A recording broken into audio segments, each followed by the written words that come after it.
I've done most of the things that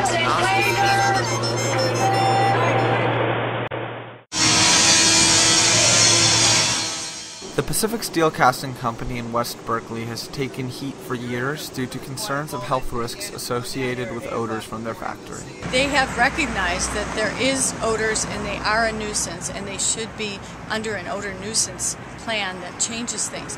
That has not occurred in an effective manner. It's more of an issue now because we know more.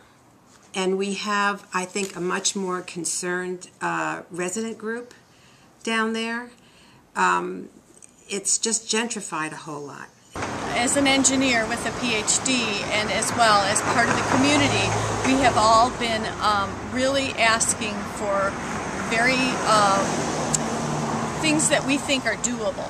And that is that when there's a complaint by someone in our neighborhoods, that there should be response. We do have controls in the facility, and when the odors do go out into the community, we have our complaint system where the community member will complain, will respond very quickly, and try and determine where that odor is coming from.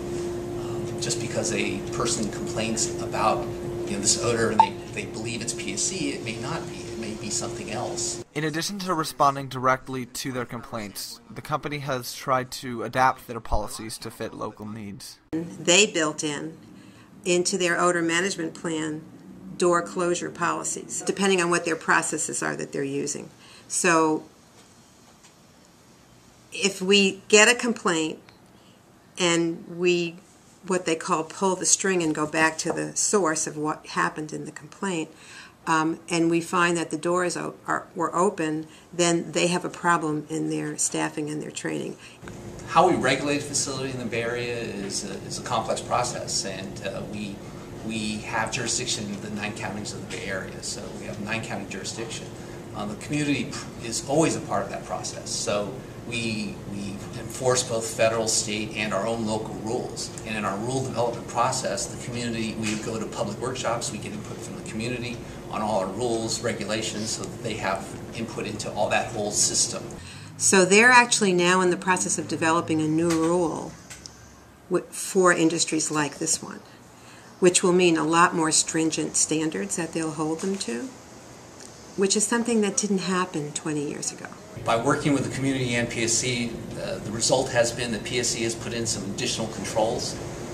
It's reduced the number of complaints significantly over the last few years, and PSC is still making improvements to their operations. The health risk assessment was a study conducted measuring emissions directly out of the stacks of the plant, and it found that no greater health risks were associated with the emissions.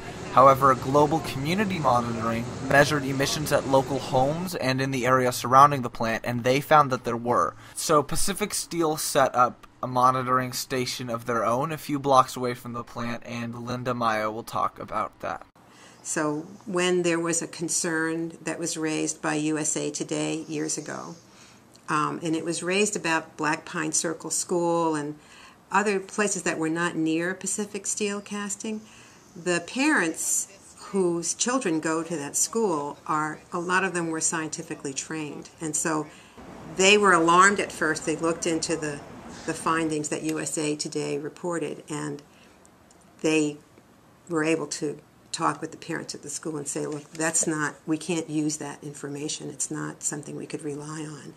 But that's why we went to the air monitoring station, because you have to collect data over a period of time.